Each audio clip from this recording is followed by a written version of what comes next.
Nós estamos com um sério problema aqui. Se você olhar todas as capitais brasileiras, nós temos 3 campos no Brasil claramente delimitados. Se você olhar, por exemplo, a Porto Alegre, né, nós temos ali Sebastião Melo, mas nós tivemos 31% de abstenção, que é a mesma votação do Marçal. Né? Como você não tinha ali uma figura disruptiva de uma estrutura desse fascismo, tecnofascismo que está rolando aí, esses caras fizeram a abstenção. Então, veja, em todas as capitais brasileiras nós temos essa tríade, né? Essa eleição é uma eleição em que o fascismo está tentando, o bolsonarismo está tentando sobreviver.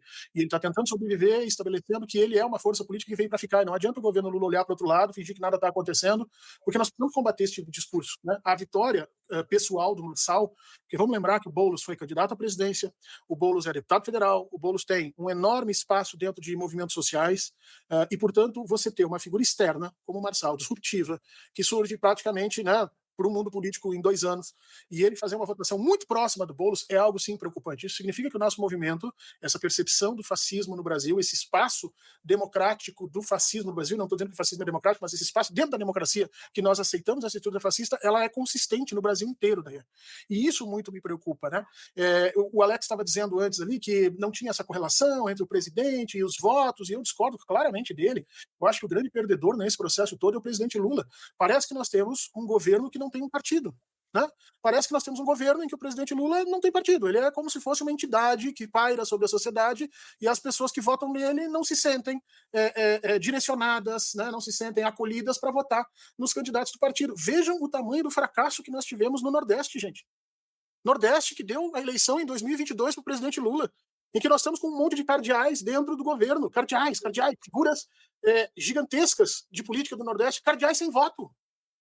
Daiane, isso é muito preocupante, essa dissociação. Em São Paulo, não é nem o PT que está concorrendo, é o Boulos. Está tendo todo um problema em São Paulo para a gente fazer as pessoas votarem no 50, porque as pessoas que estavam ligadas no 13. Então, isso sim é muito preocupante. Isso mostra que nós estamos num processo de distanciamento entre os interesses políticos, a nossa forma de comunicação, a nossa forma de pensar a política e a política efetiva como está sendo feita nas bases.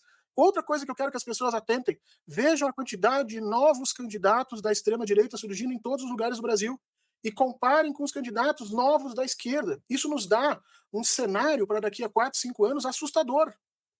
Então, é preciso sim que a gente volte a conversar, é preciso que a gente comemore, em primeiro lugar, a passagem do Boulos para o segundo turno, porque não é fácil. Eu acho, se eu fosse o Bolsonaro, eu hoje ligaria para o Marçal e para o Nunes e marcaria uma janta com os dois e selaria o acordo dos dois. Eu espero que não aconteça. O Nunes ofendeu o Marçal deu o Nunes, mas a gente sabe que isso em política fica tudo para depois.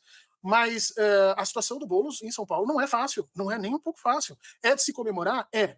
É de se comemorar no Rio Grande do Sul a Maria do Rosário para o segundo turno? É. Mas, gente, pelo amor de Deus, nós tivemos um alagamento agora, não faz 4, 5 meses, no Rio Grande do Sul, que era para ter tirado o Sebastião Melo e todo mundo dessa disputa. Por que não aconteceu?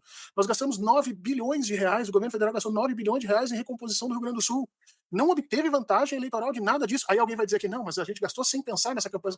Não, eu concordo. O administrador, o presidente, ele não tem que pensar nesse ganho político. Mas quem está trabalhando política Claro. precisa pensar nisso. Então, assim, precisamos discutir muita coisa, mas eu acho que o essencial aqui é a gente pensar isso. Nós estamos com um governo que não está conseguindo se fazer perceber como um governo de um partido. E isso é preocupante, porque nas sombras desse lusco-fusco que as pessoas não entendem muito bem a política, a direita cresce, enquanto a gente fica marcando passo.